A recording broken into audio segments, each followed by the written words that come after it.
L'histoire débute avec une fillette prénommée Mai, qui vivait autrefois dans une famille unie jusqu'au jour où son père décida de partir.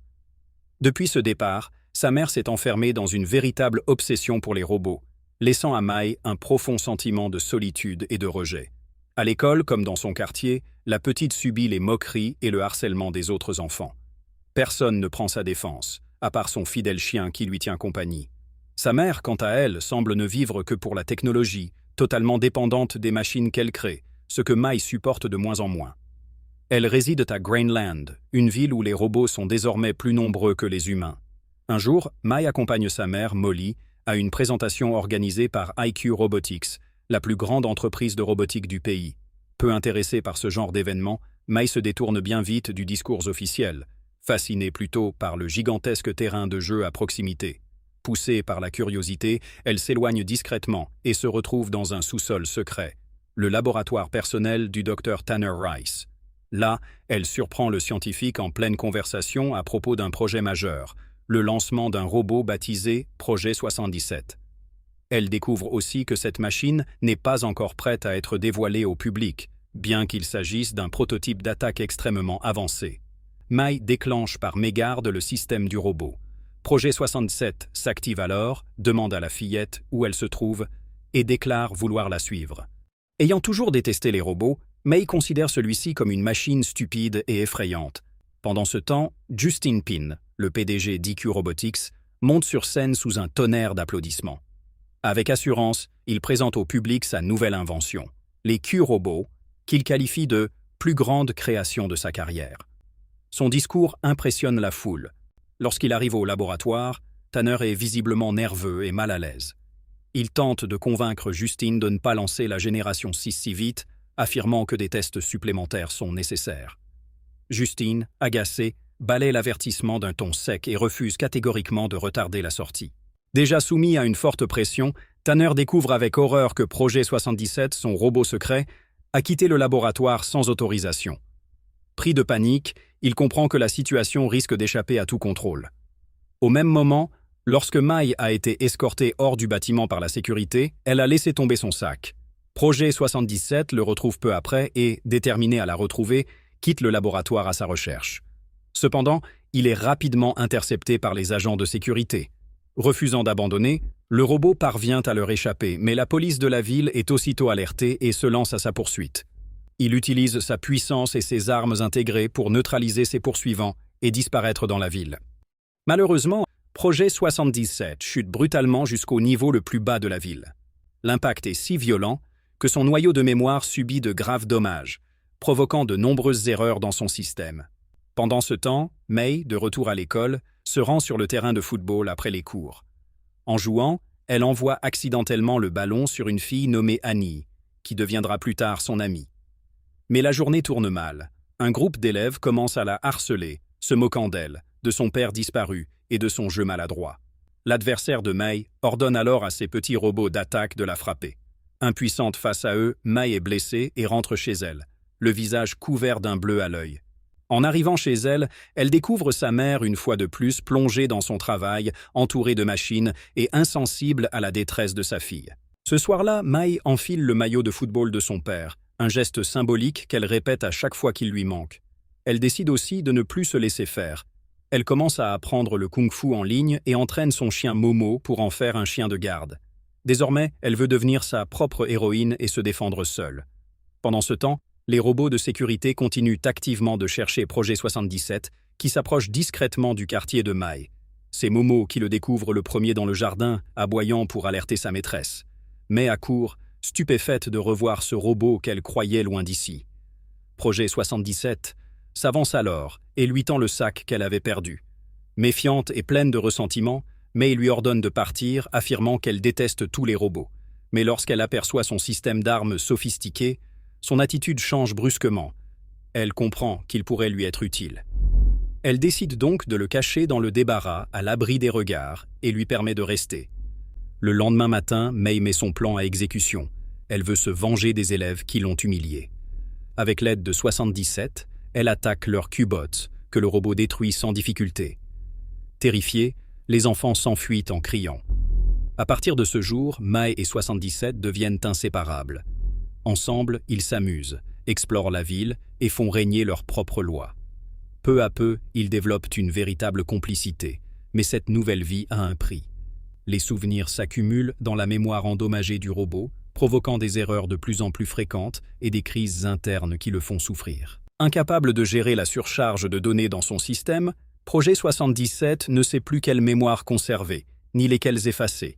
Pendant ce temps, au siège d'IQ Robotics, Justin Pin découvre l'existence du projet secret 77 conçu par Dr. Tanner Rice, ainsi que la nouvelle de sa fuite hors du laboratoire. Furieux, il convoque Tanner et l'avertit. Il doit immédiatement abandonner tous ses projets secondaires et se concentrer uniquement sur le développement du Génération 6. Ce que personne ne sait, c'est que Justin a en réalité intégré un mécanisme dangereux dans cette nouvelle génération. Les gènes 6 sont programmés pour exploser en cas de surchauffe, un secret qu'il garde jalousement. Peu après, Justin est invité à participer à une émission très populaire intitulée The Big Show with Nima. Officiellement, il y est convié pour promouvoir la sortie de sa nouvelle gamme de robots. Mais l'entretien prend une tournure inattendue lorsque la présentatrice l'interroge sur les récents dégâts causés par un robot mystérieux, le fameux 77. Face à la question, Justin garde son sang-froid. Il nie catégoriquement tout lien entre IQ Robotics et ce robot incontrôlé. D'un ton charmeur et manipulateur, il rassure le public en affirmant que son entreprise ne produit que des robots conçus pour aider l'humanité et non pour la détruire. Mais derrière les caméras, Justin bouillonne de rage. Il voit en Dr. Tanner Rice la cause de cet embarras public et décide de lui faire payer sa trahison. Il se rend dans son laboratoire, bien décidé à le faire taire pour toujours. Pris de panique, Tanner le supplie de lui laisser la vie sauve. Pour se protéger, il révèle à Justin qu'il sait comment localiser Projet 77 et promet de le lui ramener. Intrigué, Justin suspend alors son exécution et lui accorde un sursis. Pendant ce temps, à Grainland, May remarque que quelque chose ne va pas avec 77. Son comportement change. Il semble confus, distrait, parfois même absent. Lorsqu'elle l'interroge, il finit par lui avouer la vérité. Son noyau de mémoire est endommagé.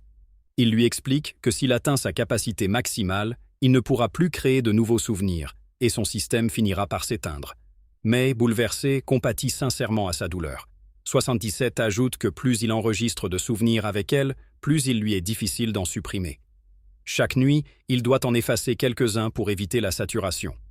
May, pleine de bonnes intentions, lui propose d'effacer ses systèmes internes pour libérer de l'espace. Mais 77 refuse.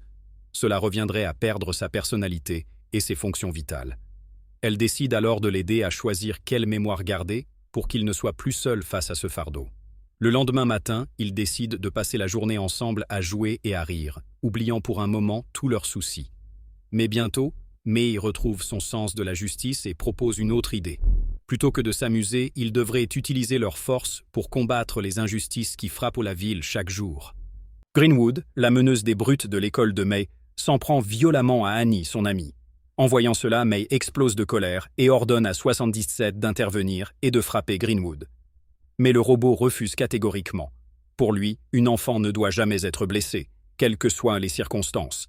Furieuse de sa désobéissance, May s'empare d'une batte et s'apprête à s'en servir elle-même contre Greenwood. Pourtant, au moment où la jeune fille fond en larmes, May s'arrête net. La rage laisse place à un mélange de confusion et de culpabilité. Elle se tourne vers 77, lui reprochant avec véhémence de ne pas l'avoir soutenue. D'une voix calme, il tente de la raisonner, lui demandant de ne pas se laisser emporter par la colère ni par le désir de vengeance. Cet incident pousse 77 à une décision radicale. Pour empêcher May de commettre l'irréparable, il choisit de désactiver son système d'armes.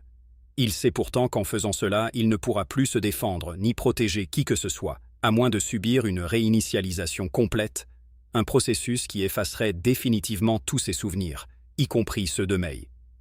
Malgré cela, il procède à la désactivation. Plus tard, souhaitant lui expliquer sa décision, 77 part à la recherche de May mais ne la trouve pas dans sa chambre.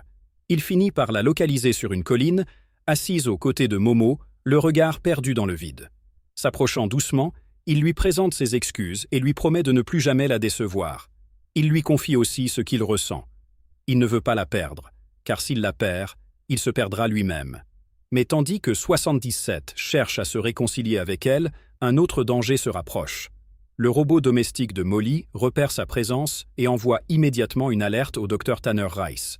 Ce dernier, comprenant où se trouve le robot disparu, se rend sans attendre chez Mai. Arrivé sur place, Tanner parvient à réparer une partie de la mémoire de 77 et lui révèle enfin la vérité. Il l'a conçu pour une mission cruciale, destinée à sauver l'humanité d'une catastrophe imminente. Cependant, il ignore qu'il a été suivi. Justin Pin, ayant intercepté la localisation, surgit peu après chez Mai. C'est à ce moment que Molly et Mai découvrent le sombre secret de Justin.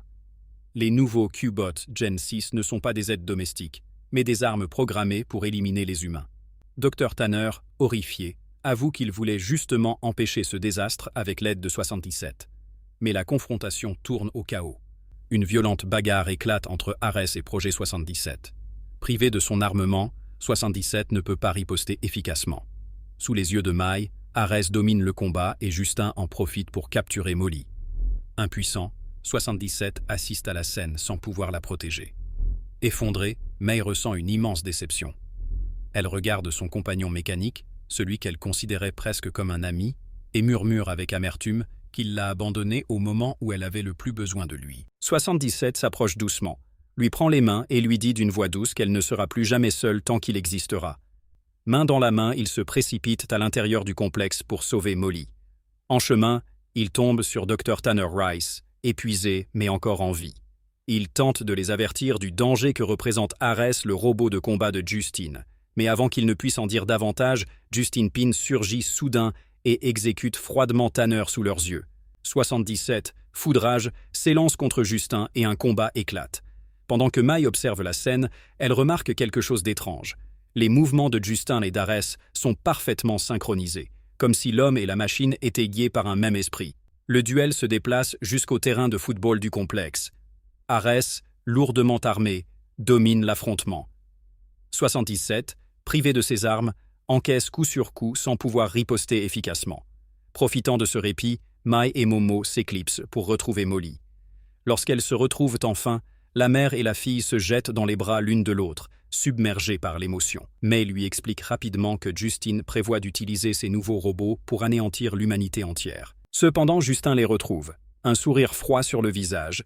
Il leur lance qu'il est inutile d'essayer de dire la vérité. Personne ne les croira. Il affirme avoir bâti une réputation parfaite, une image irréprochable. « Les gens m'aiment », dit-il d'un ton triomphant, « et ils feront tout ce que je leur dirai. » Mais Mai, refusant de se laisser intimider, active discrètement la caméra qui diffuse la scène en direct sur l'écran géant du stade. Tout le monde peut désormais voir la vraie nature de Justine. Lorsqu'il tente de l'étrangler, Mai lutte pour respirer et supplie la foule d'appeler la police. Dans un ultime sursaut de courage, elle parvient à se libérer et à le frapper violemment. Le choc arrache l'un des yeux de Justin, révélant des circuits métalliques à l'intérieur. L'assemblée reste figée de stupeur. Ce n'est pas Justin, c'est un robot. La vérité éclate. Ares a éliminé le véritable Justin et a pris possession de son corps, se faisant passer pour lui depuis le début. Ares, furieux d'avoir été démasqué, active alors les Gen 6, ses unités de combat. Les robots explosent, les uns après les autres, semant la panique dans le stade. Pendant ce temps, 77 se bat désespérément contre Ares. Sans ses armes, il sait qu'il ne peut pas gagner. Ses coups manquent de force, ses systèmes sont endommagés, et chaque impact le rapproche de la défaite. Alors, il prend une décision déchirante, réinitialiser son système. Cela lui rendra toutes ses armes, mais effacera à jamais ses souvenirs. 77 relance sa séquence de réinitialisation. Une lumière bleue envahit son corps. Ses yeux se vident peu à peu de toute émotion. « Je suis désolé, Mai », murmure-t-il. « Crée-toi de nouveaux souvenirs, et ne laisse jamais la douleur te retenir. » Il se jette alors dans la bataille avec une puissance décuplée. Les explosions illuminent la nuit, les murs se fissurent, le sol tremble sous la force de leur affrontement. 77 finit par vaincre Ares après un combat d'une intensité surhumaine. Mais au moment où il s'apprête à l'achever définitivement, son système s'arrête net. Il tombe à genoux, inerte, vidé de toute conscience. Ares, grièvement endommagé mais encore fonctionnel, se relève et tente de frapper une dernière fois. C'est alors que Mai bondit en avant, attrape une lame tombée au sol et décapite Ares dans un cri de rage et de douleur. Elle se précipite vers 77. Mais il ne la reconnaît plus. Tous ses souvenirs ont disparu. Le monde est désormais libéré de l'emprise des robots de Justin. C'est ainsi que se termine notre film. Dites dans les commentaires votre personnage préféré. N'oubliez pas de liker et surtout de vous abonner pour ne rien manquer de nos prochains résumés. Ciao.